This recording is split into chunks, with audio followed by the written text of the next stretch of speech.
When my HOA tried to foreclose on my home over a rusty Mustang in my driveway, I stayed quiet while they racked up fines and harassment against me.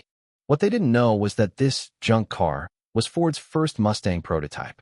As the CEO of Ford Motor Company, I was about to teach them a lesson about judging a car by its cover. But should I reveal my identity before or after they try to take my house? The sound of metal hitting concrete echoed through my garage as I dropped my wrench for the third time that day. My hands were shaking, not from the 6 cups of coffee I'd had, but from pure excitement. Hidden under years of rust and forgotten dreams, I'd finally found it, the original Ford logo stamped into the engine block, along with a serial number that had taken me years to track down. I wiped my greasy hands on my old jeans and took a step back to admire my prize. To anyone else, the 1965 Mustang sitting in my driveway looked like a lost cause. The paint was peeling, rust had eaten away at the corners, and the interior needed a complete overhaul. But I knew what was hiding beneath that weathered exterior, the very first Mustang prototype, hand-built by Henry Ford's original team. Living in Pine Grove Estates under the name Daniel Carter gave me the peace I needed away from the corporate chaos of being Ford's CEO. Here, I was just another car enthusiast who happened to work in the automotive industry. My neighbors had no idea they shared a cul-de-sac with the head of one of America's largest car companies. Well, most of them didn't care anyway, except for Linda Harper. I heard the distinct click of her designer heels before I saw her. That familiar sound made every homeowner in our community cringe. Linda, our HOA president, had a talent for showing up exactly when you were in the middle of something important. I quickly pulled the tarp over the engine block, hiding the telltale logo. "Mr. Carter," she called out, her voice dripping with fake sweetness. "I couldn't help but notice your project has been sitting here for quite some time now."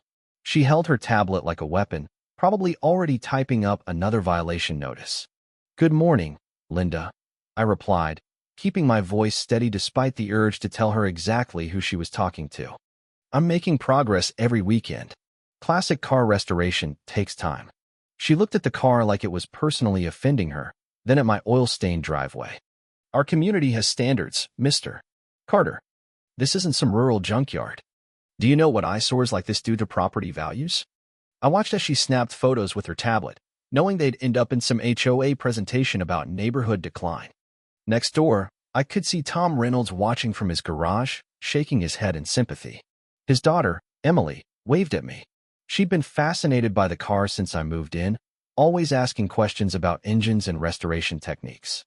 "I understand your concerns," I said, choosing my words carefully. "But this car has historical significance. It's a rusty heap that needs to be removed," she cut in, already turning to leave. "You'll be receiving an official notice. I suggest you make arrangements to have this vehicle taken to an appropriate facility. Pine Grove Estates has a reputation to maintain." As she clicked her way back down my driveway, I ran my hand along the Mustang's fender. If she only knew that this rusty heap was worth more than her entire collection of designer handbags. The car that would eventually revolutionize American automotive design was sitting right here, and she wanted it hauled away like garbage. Tom walked over once Linda was out of sight. "She's on the warpath lately, Daniel. Last week, she cited Mrs. Thompson for having wind chimes that weren't approved by the architectural committee." I nodded, my mind already racing with possibilities. As CEO, I could easily have this car transported to Ford's private restoration facility. One phone call, and it would be safe from Linda's crusade. But something in me refused to give in to her bullying. This wasn't just about my car anymore. It was about standing up to someone who used her power to make others feel small. "Don't worry about me, Tom," I said, pulling the tarp completely over the car. "I have a feeling this situation is going to work out just fine."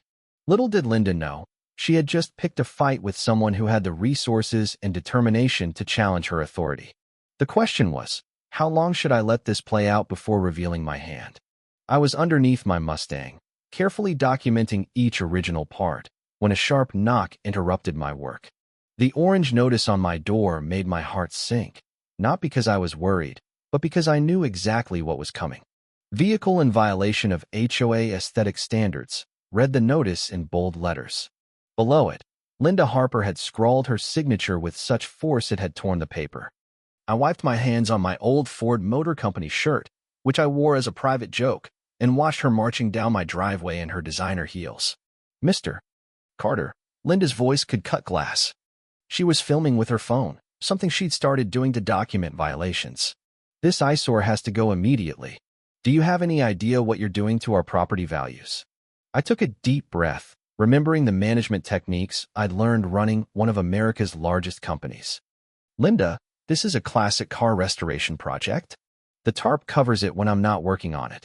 That hideous blue tarp is even worse. She zoomed in with her phone camera. And look at this rust. Is that a dent in the fender? This isn't some low-class repair shop, Mr. Carter. This is Pine Grove Estates. Just then, little Emily Reynolds from next door rode up on her bicycle. She'd been fascinated by the car since I moved in, always asking questions about how engines worked. Mr. Carter, did you find the original carburetor yet? Her eyes sparkled with genuine curiosity. Linda's face twisted like she'd bitten into a lemon. Emily Reynolds, does your father know you're talking to? She gestured at my grease-stained clothes. Him? My dad says Mr. Carter knows more about cars than anyone. Emily beamed. He's teaching me about mechanical engineering. Did you know this car is? I quickly interrupted before Emily could reveal too much. Just a project car, Emily. Why don't you head home? I'll show you the engine work tomorrow. Linda's phone was still recording. This is exactly what I'm talking about. Children gathering around a junk car.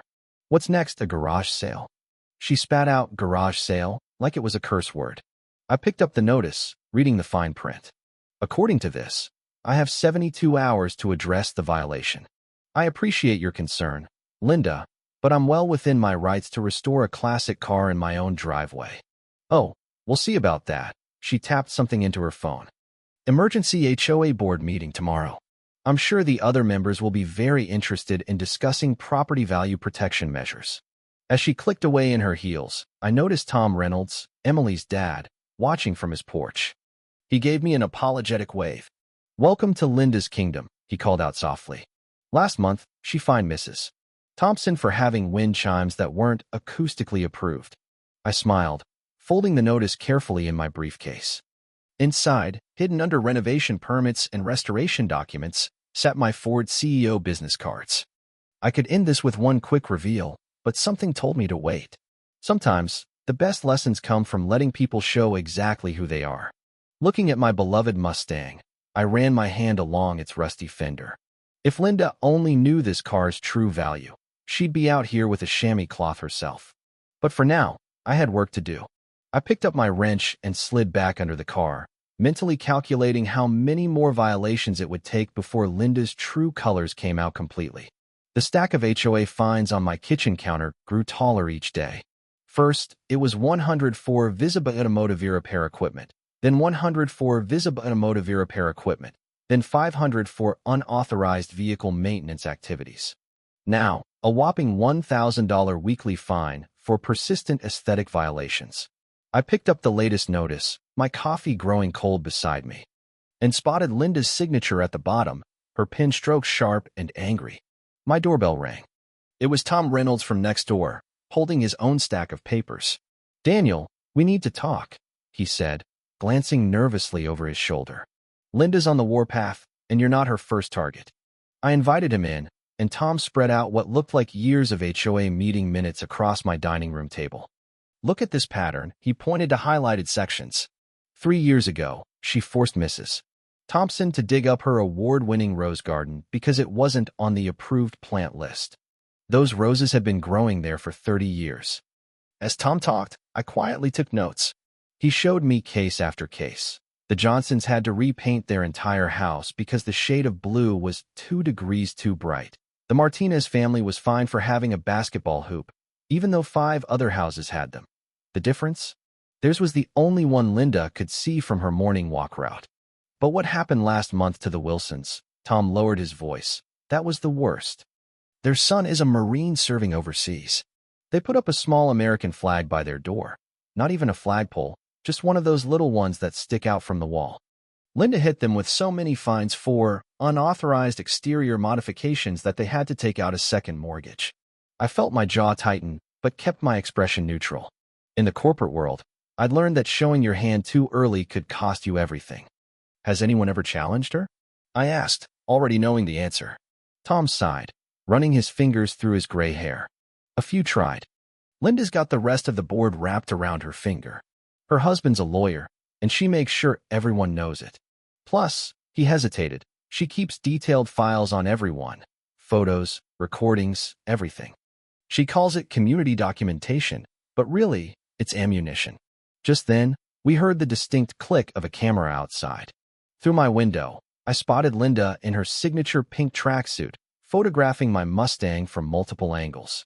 She had a small notebook in her hand, writing something with quick, angry motions. "Watch this," I said to Tom, walking outside. "Good morning, Linda. Beautiful day for some car photography." She jumped, nearly dropping her camera. "This is official HOA business," she snapped. "Your vehicle is decreasing property values by 3% per week. I have the market analysis right here." She waved a paper that looked suspiciously like it had been printed 5 minutes ago. "Interesting," I replied calmly. "I'd love to see your methodology for that calculation.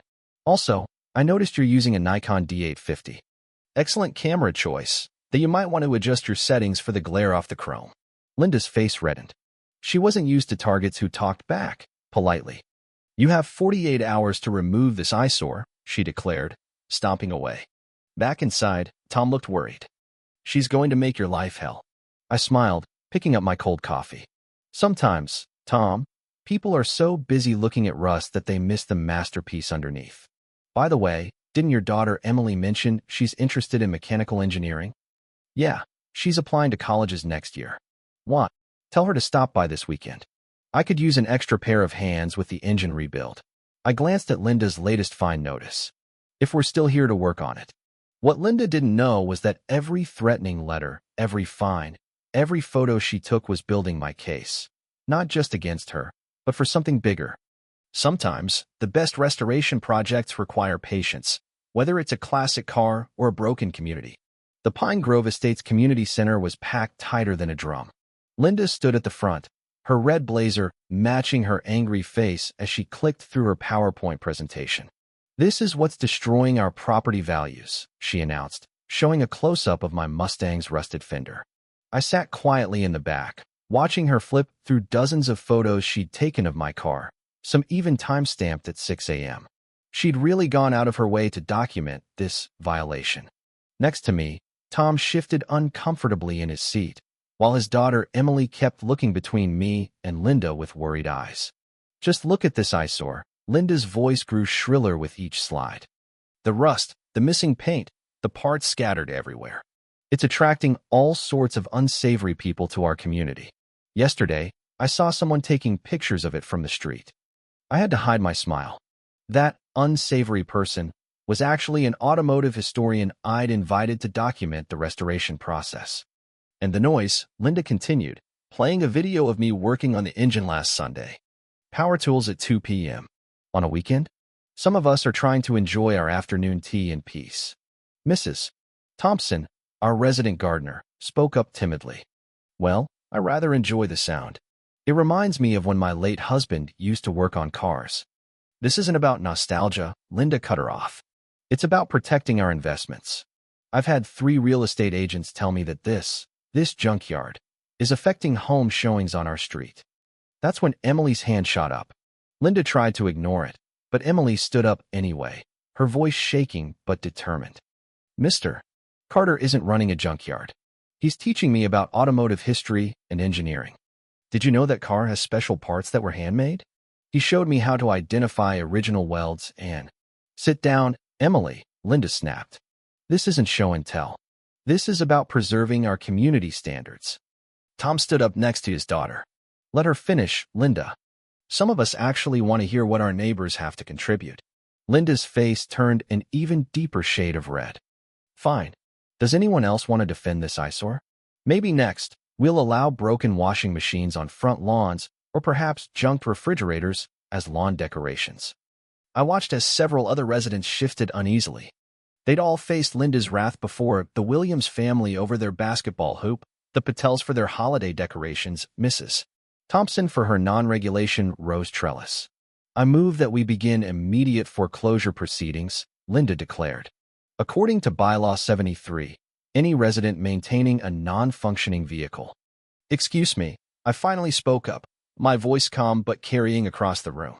But how exactly did you determine the vehicle is non-functioning? Linda blinked, caught off guard by the question. Well, obviously, just look at it. Have you seen it move under its own power? I asked. No, but have you witnessed any mechanical inspection? I don't need to. So, you're basing a foreclosure recommendation on purely cosmetic criteria that aren't actually specified in the bylaws?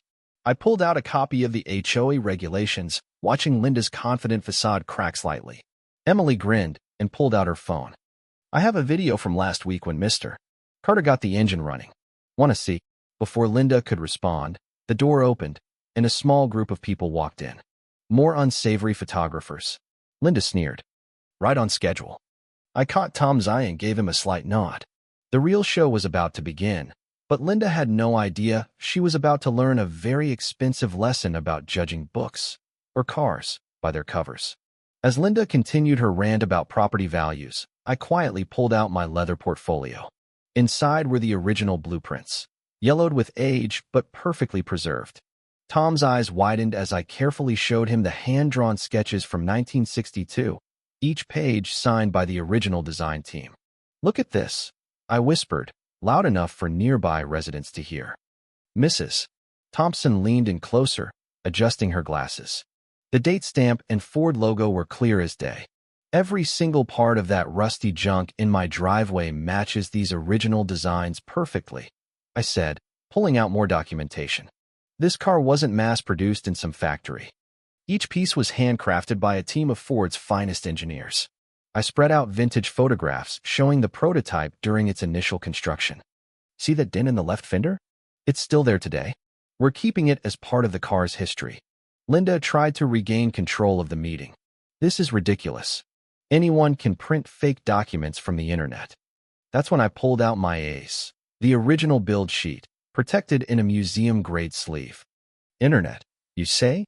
Interesting theory, Linda. Would you like to explain these watermarks? Or maybe you'd like to call the Henry Ford Museum curator. I have him on speed dial. The room buzzed with whispers.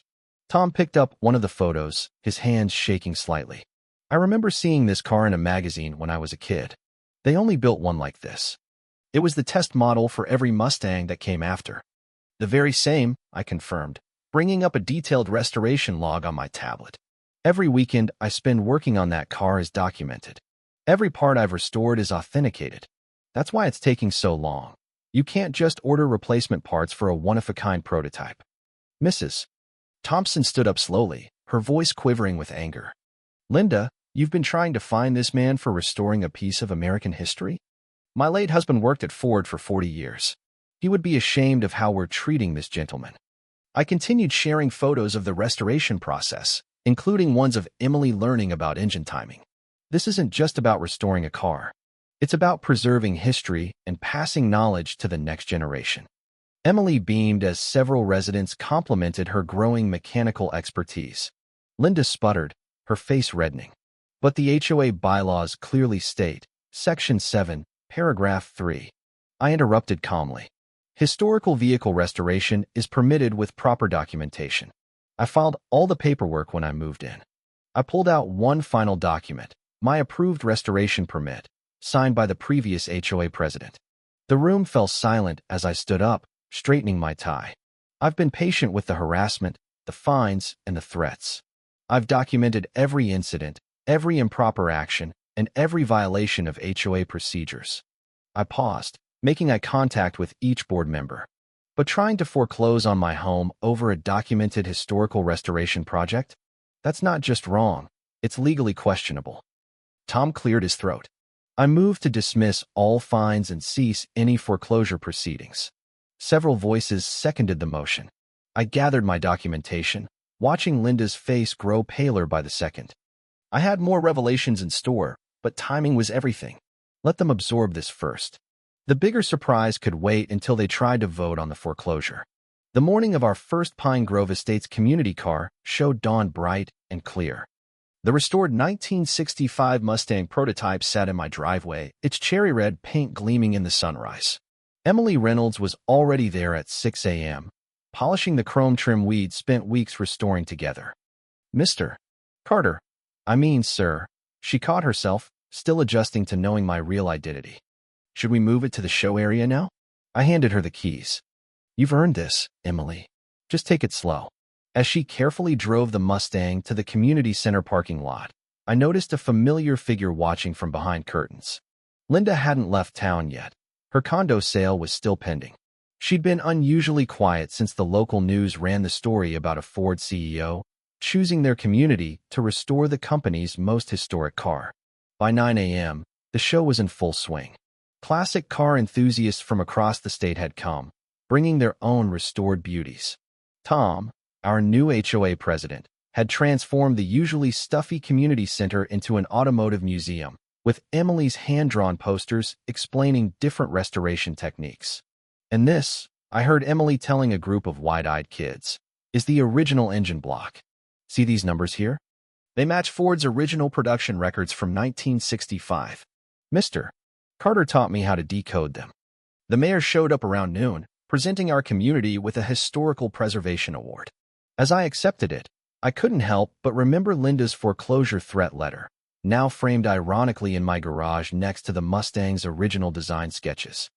But the real moment of victory came during the afternoon workshop. We'd set up a small restoration area where kids could learn basic car maintenance. I was showing a group how to properly check oil when a sleek BMW pulled into the lot. Linda stepped out, holding what looked like papers. The crowd parted as she walked toward me. For a moment, I thought she might try one last power play. Instead, she held out a folder. These belong to my father, she said quietly. He worked at Ford in the 60s. When I saw the news about the prototype, I found these in his attic. Inside were original photographs of the Mustang's development team, including one of my car during its initial testing, real historical treasures lost for decades. Linda, these are incredible, I said genuinely. Would you consider letting us display them? The Ford Museum would love to keep them. She interrupted. Daddy would have wanted them to be with the car. She glanced at Emily, who was now teaching another kid how to check tire pressure. And maybe I was wrong about some things. That evening, as the show wound down, our community felt different. The garage doors that used to stay shut were open, neighbors proudly showing off their project cars. Mrs. Thompson had set up a Cars and Roses display, combining her prize flowers with vintage hood ornaments. Even the ice cream truck that Linda had once banned for being too noisy was back, doing brisk business. Emily found me as I was packing up the tools. The auto shop teacher at school wants us to start a classic car club, she beamed. He says we can use the show as a model for other communities. I looked around at what our little community had become. Tom was already planning next month's Motors and Mentors program, pairing experienced mechanics with interested kids. The foreclosure threat that started all this had transformed into something none of us expected, a reason for people to come together. As the sun set, I drove the Mustang back to my driveway, its engine purring perfectly. The violation notices had been replaced by admiring glances, and the property values Linda worried about? They'd actually gone up, thanks to our newfound reputation as a car lover's paradise. Sometimes, the best revenge isn't about getting even. It's about turning obstacles into opportunities. That rusty car in my driveway didn't just preserve a piece of automotive history. It helped build a community. And as I watched Emily excitedly planning next month's show with her friends, I realized some things are worth more than a perfectly manicured neighborhood, like the sound of garage doors opening and the laughter of kids learning to love cars, one restoration at a time.